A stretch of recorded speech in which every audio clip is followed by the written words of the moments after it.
How's it going, everybody? Welcome to another Q&A video. We do these every single Sunday, and if you would like to be a part of them, two things you can do.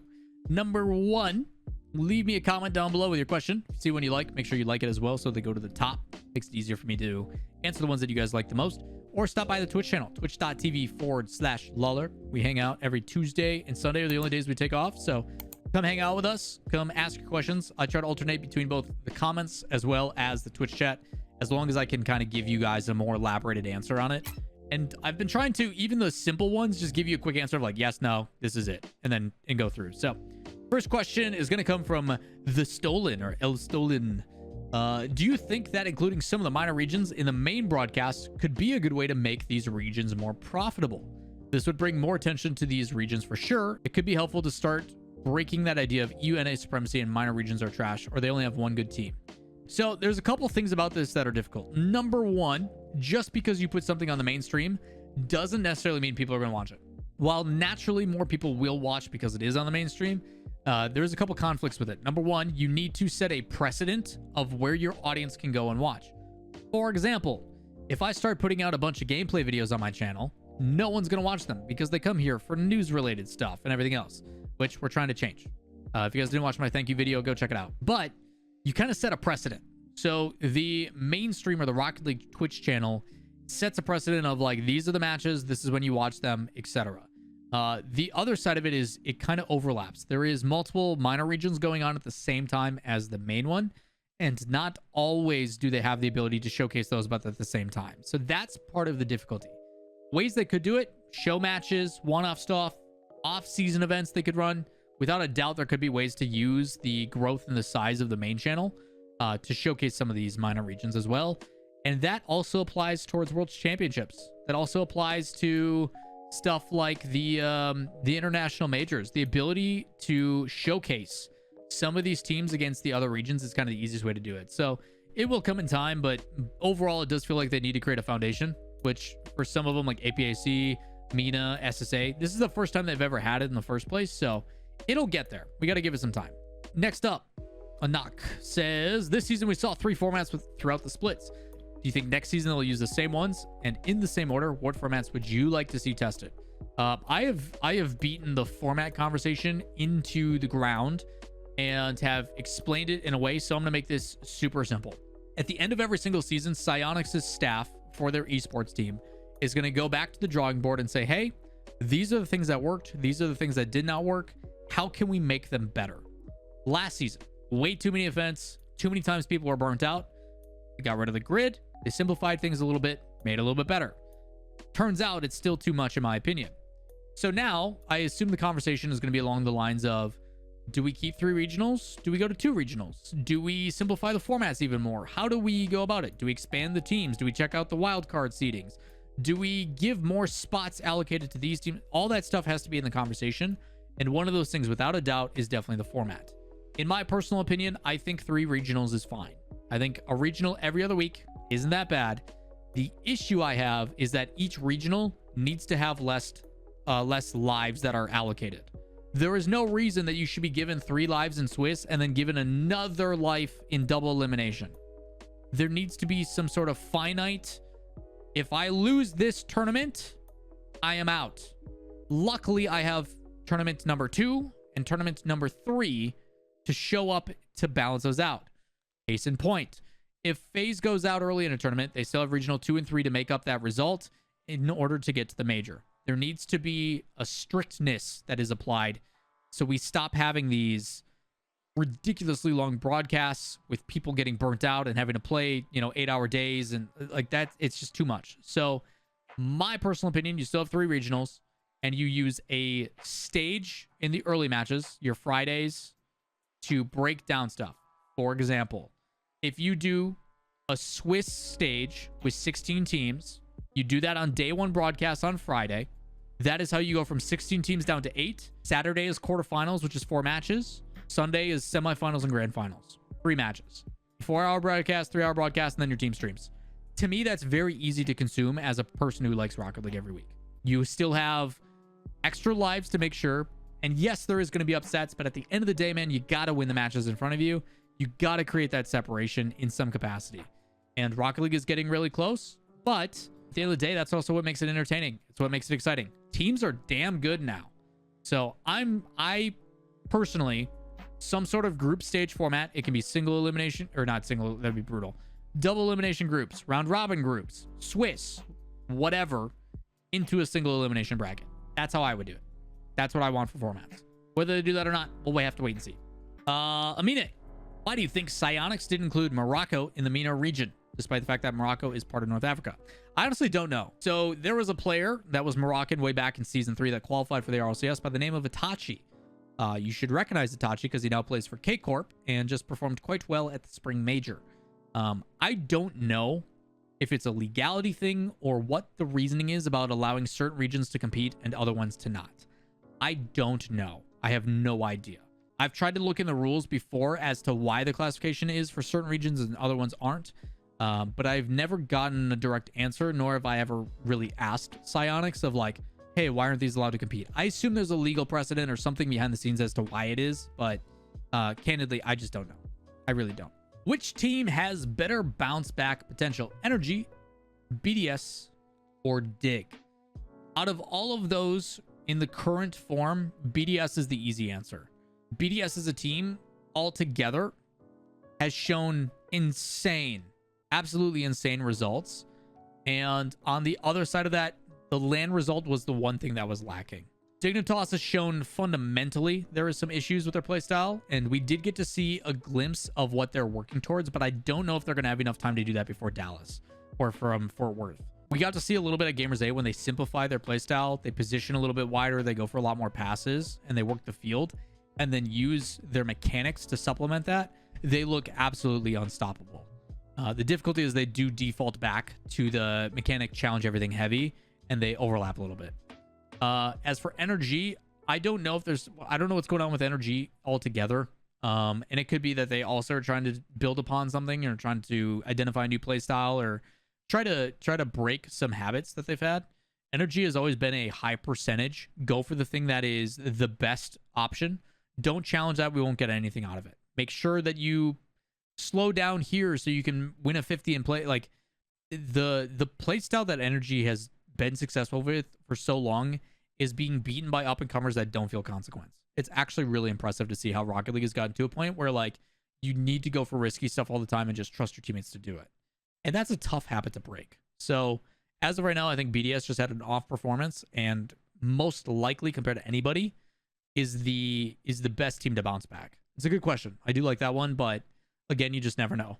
Teams always can play upset. So who knows? Maybe all three come out and dominate at LAN. We'll see.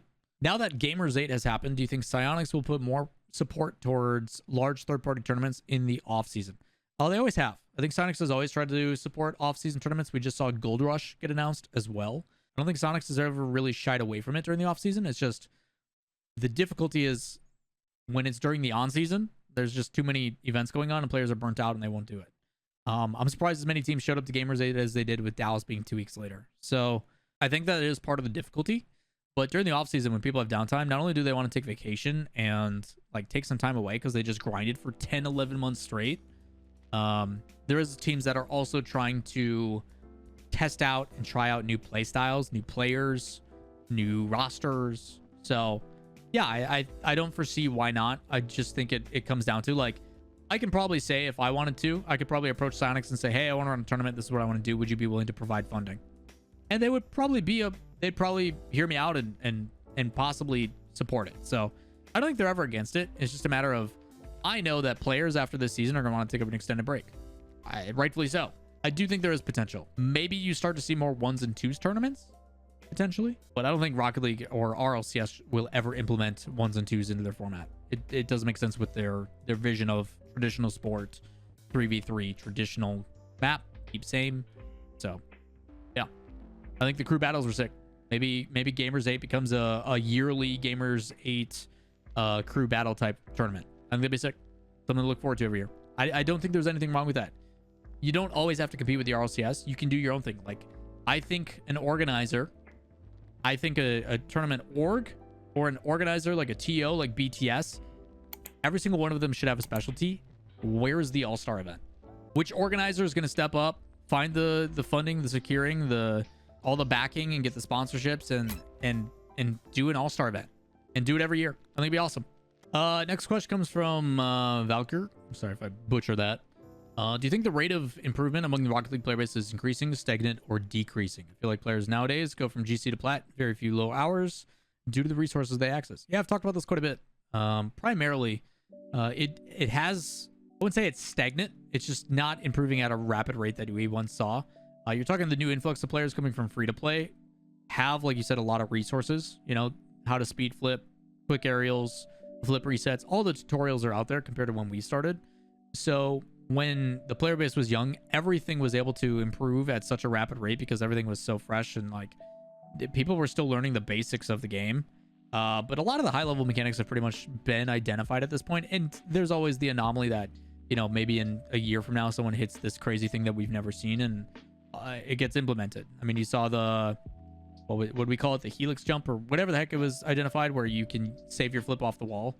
Still hasn't been implemented. Maybe that'll become a requirement in pro play, just like the flip reset was. Who knows?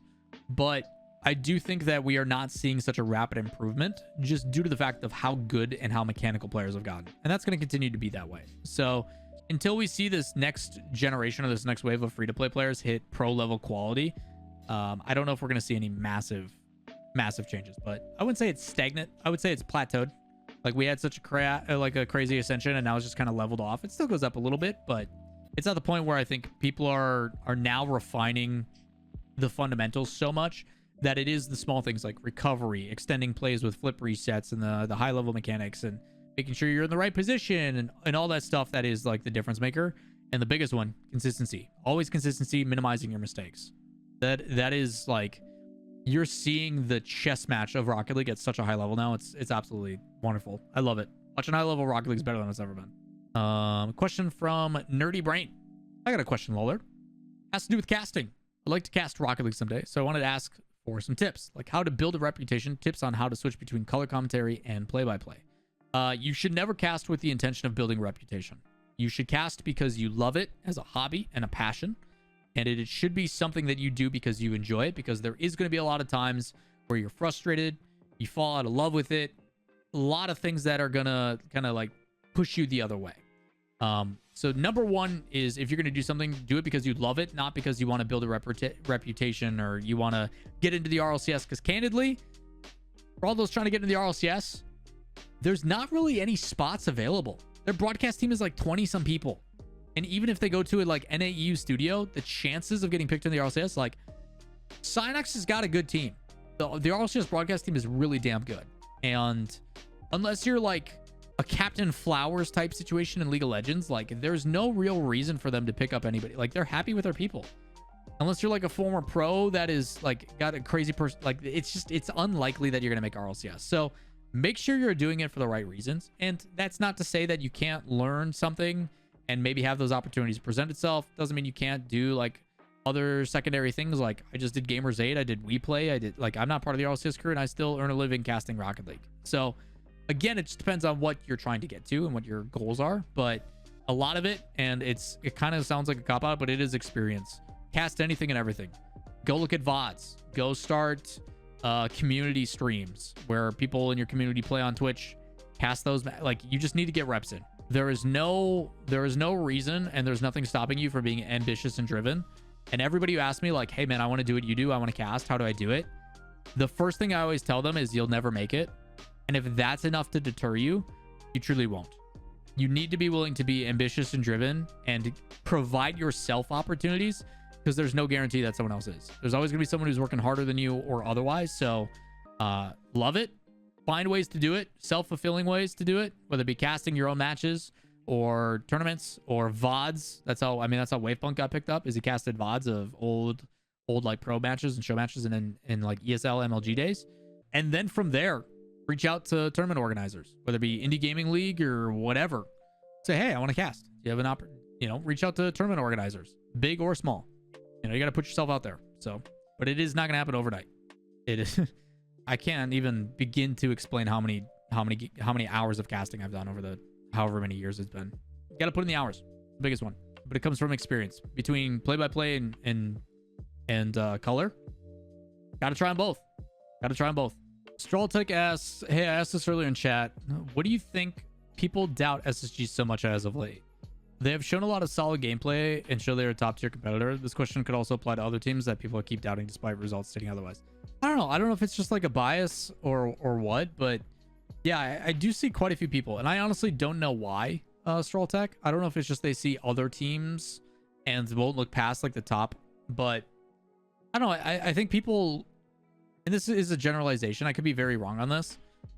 It seems like unless you're like top 3, you're winning, you're in the grand finals, people just kind of forget about you. But I mean, I talked about this literally earlier on stream with you, Strawtech, about SSG in the spring major, top 6. They lost in 7 to Falcons, and then they lost in 7 to Moist, and like almost everything was a 1-goal game. There was 3 overtees. It was super close, and it's like if Space Station wins one of those, you're talking the difference between a guaranteed, you know, top 3 or a guaranteed top 4. Like, and they're coming down to 1 goal. I do think there has been some inconsistency to Space Station, and maybe it's due to like the eye test. I do think the general IQ for game sense has gotten a lot better from the community. They don't like ooh and ah for every single shot, although I will say with a lot of the free-to-play players coming to LAN, there has been a lot more of that now because there's a lot of newer players coming in. But I think the general eye test of Space Station is they don't look like a dominant team when they're winning. To the natural or the generic everyday viewer of Rocket League, when you're watching Space Station, for some people they may not recognize the small nuances that make Space Station so good. And I do think to the general public, they see it and go, wow, this isn't a team that's dominating with mechanics. This isn't the Moist, you know, fakes and flip resets and the crazy challenges and then all out aggression. This isn't the Team Liquid who just, even if it's a bad touch, will hit a double flip reset and like make up for it. Like the margin of error isn't crazy, which could be where that skew is coming from. But when I look at Space Station, I look at them controlling the field extremely well.